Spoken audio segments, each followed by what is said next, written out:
Hello दोस्तों, नमस्कार। Kanhaiya GS world में आपका स्वागत है। दोस्तों, इस वीडियो में हम लोग जानेंगे कि बंदरगाह यानी कि सी पोर्ट के बारे में। हम लोग जानेंगे कि भारत में टोटल कितने सी पोर्ट हैं बड़े बड़े, और पूर्वी घाट यानी कि पूर्वी साइड अरब सागर में कितने हैं और कितने हैं बंगाल की खाड़ी में, ठीक है। और पोर्ट से यानी कि बंदरगाह से कैसे कैसे क्वेश्चन बनते हैं उन सब के बारे में डिटेल से बात करेंगे। तो बने रहिए वीडियो में और देखते रहिए, ठीक है। तो देखिए, सबसे पहले आ रहा है बंदरगाह। बंदरगाह को इंग्लिश में कहते हैं सी पोर्ट, ठीक है। सी पोर्ट, देखिए पोर्ट मतलब क्या होता है। पोर्ट मतलब होता है कि लगाने की जगह, ठीक है, लगाने की जगह। अब देखिए किसको लगाएंगे, कहाँ लगाएंगे, सी यानी कि सागर में। सागर में लगाने की जगह यानी कि सागर में लगाने क्या लगाएंगे, बड़ी बड़ी जहाज़ें लगाएंगे। तो इसी को कहते हैं सी पोर्ट यानी कि हिंदी में कहते हैं बंदरगाह, ठीक है। अब मोबाइल का यूएसबी लगाते हैं तो उसे यूएसबी पोर्ट कहते हैं। अब एयरपोर्ट यानी कि हवाई जहाज़ जहाँ लगाते हैं रुकती है उसे एयरपोर्ट कहते हैं। तो पोर्ट मतलब क्या होता है, लगाने की जगह। अब आते हैं अपने टॉपिक पे। देखिए, आपके सामने यह दिख रहा होगा भारत का मैप, ठीक है। भारत का मैप में इस पर आइए, देखिए भारत का मैप दिख रहा होगा और इस साइड है, देखिए इस साइड है, दोनों साइड हमारे सागर है। भारत का निचला भाग प्रायद्वीप है। प्रायद्वीप मतलब तीनों ओर से जल से घिरा हुआ। इधर वाले भाग को कहते हैं बे या बंगाली यानी कि बंगाल की खाड़ी, और इधर को कहते हैं अरब सी। अरब सी मतलब अरब सी, ठीक है। अब देखिए किधर कितने बंदरगाह हैं उसे देखते हैं।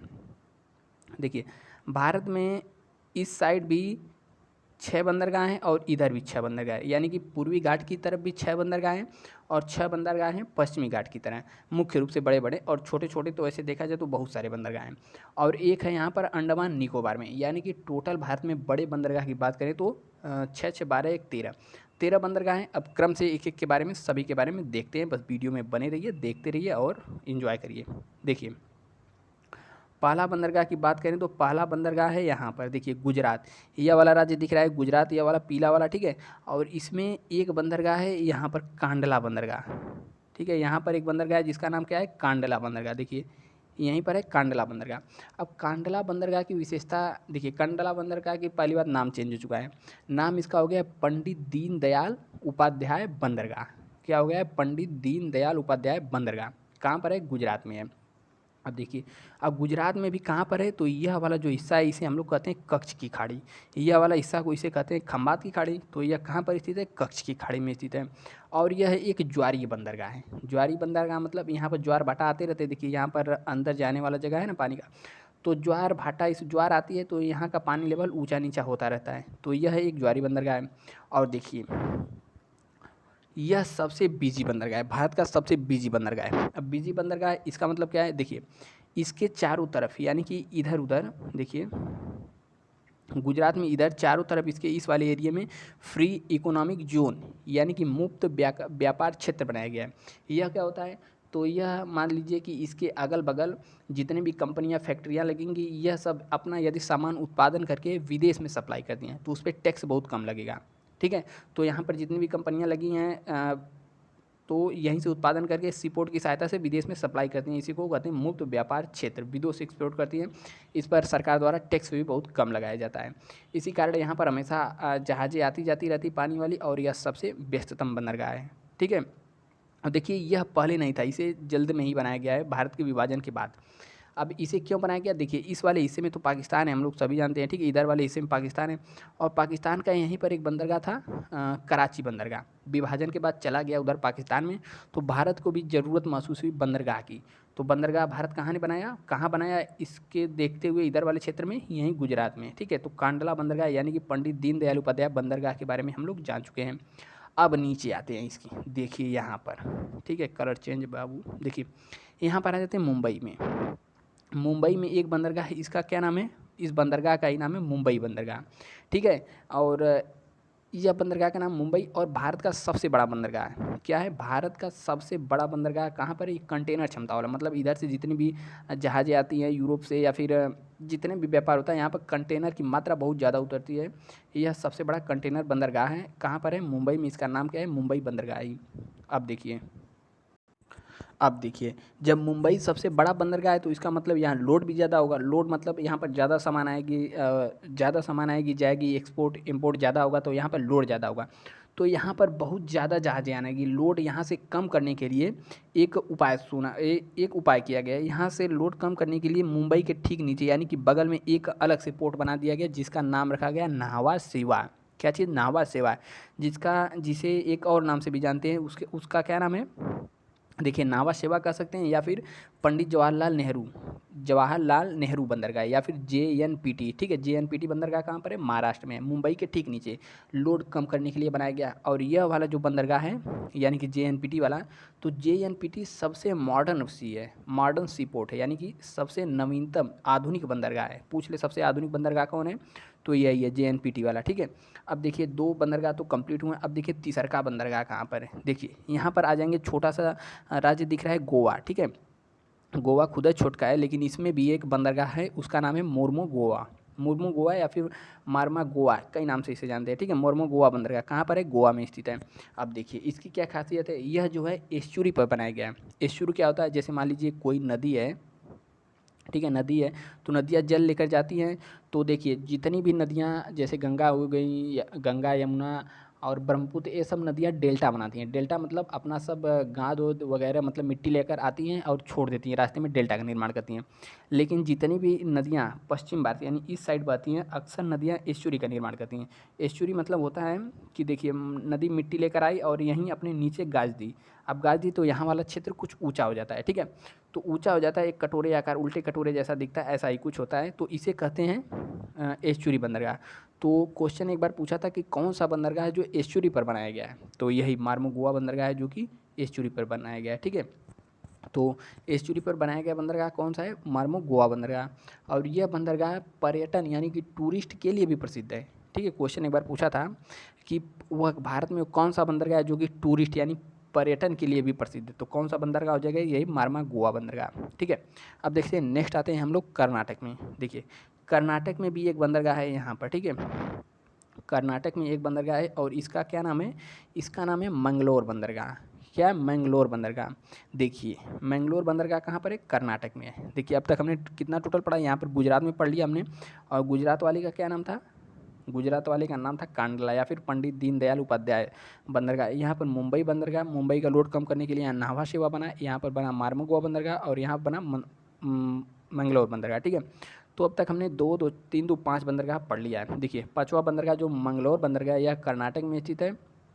और इस वाले बंदरगाह से क्या निर्यात किया जाता है? देखिए इधर ही पड़ेगा ईरान। ठीक है, ईरान को यहाँ से लौह अयस्क का निर्यात किया जाता है। ठीक है, क्वेश्चन ऐसे भी पूछ सकता है कि कौन सा ऐसा बंदरगाह है जहाँ से ईरान को लौह अयस्क को निर्यात किया जाता है, तो कौन सा बंदरगाह है? यहाँ पर मंगलोर बंदरगाह है। ठीक है, कुंद्रेमुख खान से यहाँ पर लौह अयस्क आता है और ईरान को निर्यात किया जाता है।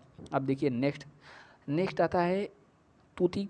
इधर कितने हो गए? 5 हो गए। एक और बंदरगाह यहाँ पर केरल में पड़ेगा। देखिए केरल में, यहाँ पर केरला में एक बंदरगाह पड़ेगा, इसका नाम है कोच्चि बंदरगाह। ठीक है, कोच्चि का नाम सुना होगा, केरल में है, तो केरला में एक बंदरगाह का नाम है कोच्चि बंदरगाह। कोच्चि बंदरगाह जो है लैगून पर बना है। अब लैगून मन में आते ही सवाल तो उठ ही रहा होगा कि लैगून क्या होता है, तो समझिए। देखिए मान लीजिए कि यह सागर है। ठीक है, सागर, देखिए मान लीजिए यह सागर है।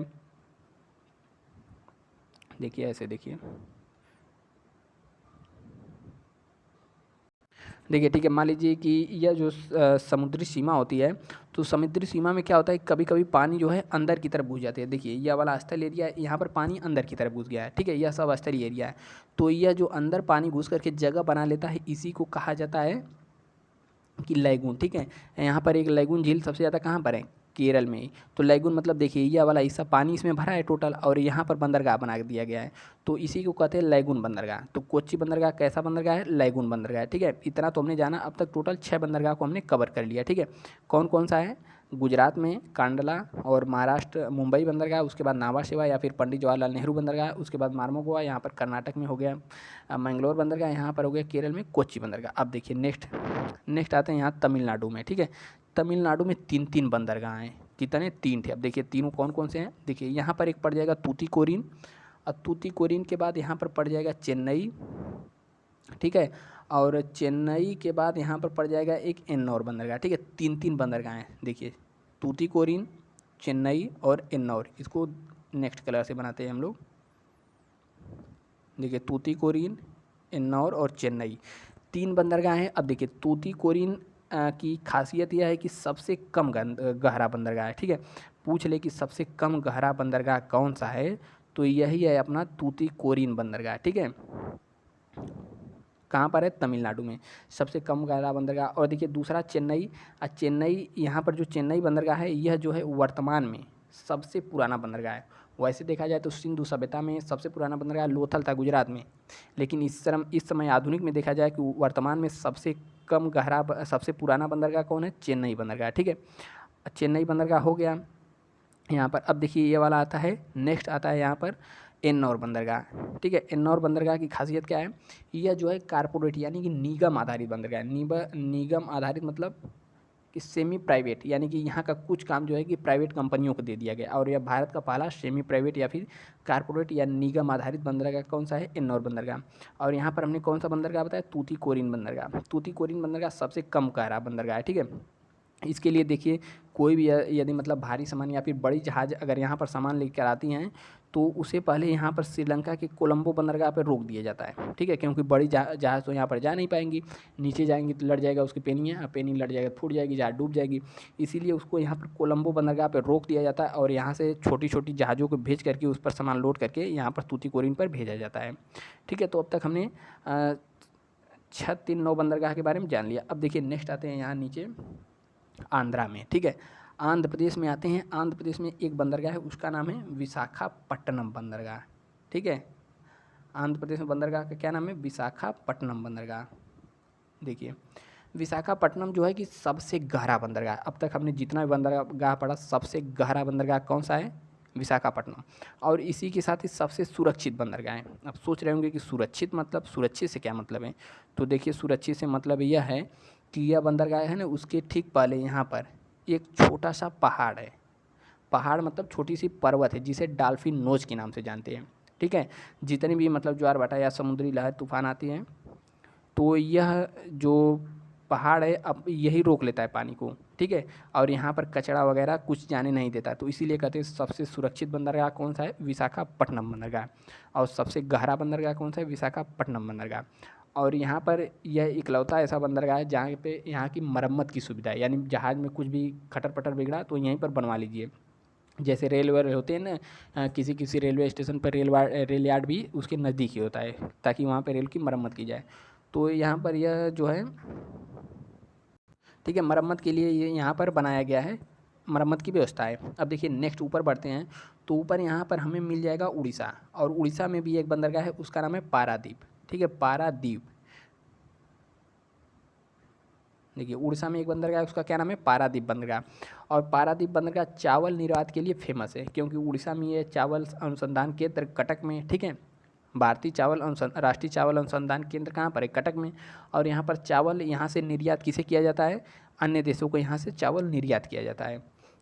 और अंतर्राष्ट्रीय चावल अनुसंधान पूछते तो वह कहाँ पर होगा? मनीला, फिलीपींस में, ठीक है। हमने वर्ल्ड मैप में पढ़ा है, फिलीपींस की राजधानी मनीला अंतर्राष्ट्रीय चावल अनुसंधान केंद्र का जगह है। और यहीं से निर्यात किया जाता है, आयात निर्यात किया जाता है भारी जल। भारी जल मतलब समझ रहे हैं? D2O, D2O का निर्यात आयात कहाँ से किया जाता है? यहीं से किया जाता है। और आयल रिफाइनरी मतलब यहीं पर है, आयल रिफाइनरी तालचेर में भारी जल का कारखाना है, ठीक है। तो ये सब इतनी बातें तो हम लोगों ने जान लिया। अब देखिए यहाँ पर एक बंदरगाह आता है कलकत्ता में, ठीक है। एक कलकत्ता में बंदरगाह, इसका नाम है कलकत्ता बंदरगाह। और यह एक ऐसा बंदरगाह है जो कि कहाँ पर स्थित है? नदी पर स्थित है, और उस नदी का क्या नाम है? हुगली नदी, ठीक है। हुगली नदी पर यह स्थित नदी पत्तन बंदरगाह, बंदरगाह को ही कहते हैं पत्तन। तो पूछ लेते नदी पर स्थित कौन सा बंदरगाह है, तो यहाँ पर हो जाएगा कलकत्ता बंदरगाह, ठीक है।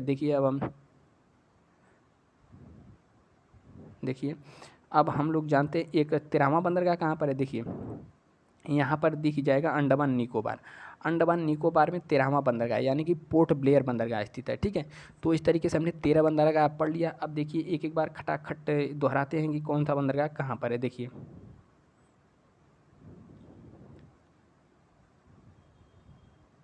यहाँ पर पहला था कांडला। कांडला मतलब हो जाएगा कि पंडित दीनदयाल, और यहाँ पर हो जाएगा मुंबई बंदरगाह। मुंबई बंदरगाह सबसे भारत का बड़ा बंदरगाह है, ठीक है। और यहाँ पर जवाहरलाल नेहरू JNPT या फिर नावा सेवा भी इसे कहते हैं। यहाँ पर हो जाएगा मार्मोगोआ बंदरगाह।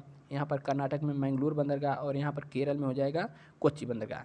यहाँ पर तमिलनाडु में 3 है, नीचे हो जाएगा तूतीकोरिन, फिर एन्नौर हो जाएगा, और यहाँ पर हो जाएगा चेन्नई बंदरगाह। यहाँ पर हो जाएगा आंध्र प्रदेश में विशाखापट्टनम बंदरगाह, जो कि सबसे गहरा बंदरगाह है और सबसे सुरक्षित है। यहाँ पर हो जाएगा उड़ीसा में पारादीप, और यहाँ पर बंगाल में हो जाएगा पश्चिम बंगाल में मतलब कोलकाता में हो जाएगा कलकत्ता बंदरगाह, जो कि सबसे नदीपत्तन बंदरगाह, और यहाँ पर पोर्ट ब्लेयर में हो जाएगा पोर्ट ब्लेयर बंदरगाह। इस प्रकार हमने 13 बंदरगाहों को देख लिया, 6 इस साइड है और एक है पोर्ट ब्लेयर में। अब देखिए कुछ छोटे बंदरगाह भी हैं। अब छोटे बंदरगाह कौन कौन से हैं उसका नाम बता देते हैं आपको। देखिए पहला छोटा बंदरगाह है मिरिंदा बंदरगाह। मिंद्रा बंदरगाह कहाँ पर है? यहाँ पर है गुजरात में, ठीक है। अडानी ग्रुप इसको चलाता है। और नेक्स्ट छोटका बंदरगाह है पिपवा बंदरगाह, यह भी गुजरात में, ठीक है। अडानी मिर्दा बंदरगाह हो गया या पिपवा बंदरगाह हो गया। और देखिए दहेज बंदरगाह भी यहीं पर है गुजरात में, ठीक है। कई बार पूछा है दहेज बंदरगाह कहाँ स्थित है, तो दहेज बंदरगाह गुजरात में स्थित है, और यह केमिकल के लिए प्रसिद्ध है, ठीक है। केमिकल जितने भी हो गए ना, अक्सर केमिकल का आयात निर्यात यहीं से किया जाता है गुजरात से। यहाँ पर कुछ अलग ही व्यवस्था है केमिकल लाने ले जाने, क्योंकि केमिकल ऐसा होता है कि कहीं पर भी आग पकड़ ले या फिर विस्फोट हो सकता है, तो उससे सुरक्षा संबंधित व्यवस्था यहाँ पर किया गया है। और दहेज बंदरगाह गुजरात में है। और एक धमरा बंदरगाह प्रसिद्ध है। धमरा बंदरगाह कहाँ पर है? उड़ीसा में है, ठीक है। धमरा बंदरगाह कहाँ स्थित है? उड़ीसा में स्थित है। तो इस प्रकार से छोटे बंदरगाह में हमने देख लिया, मृदा बंदरगाह हो गया, पिपवा हो गया, दहेज हो गया, और यह धमरा बंदरगाह हो गया उड़ीसा में। तो इस प्रकार हमने इस भारत में जितने भी महत्वपूर्ण बंदरगाह हैं 12 के बारे में आपको बता दिया, ठीक है।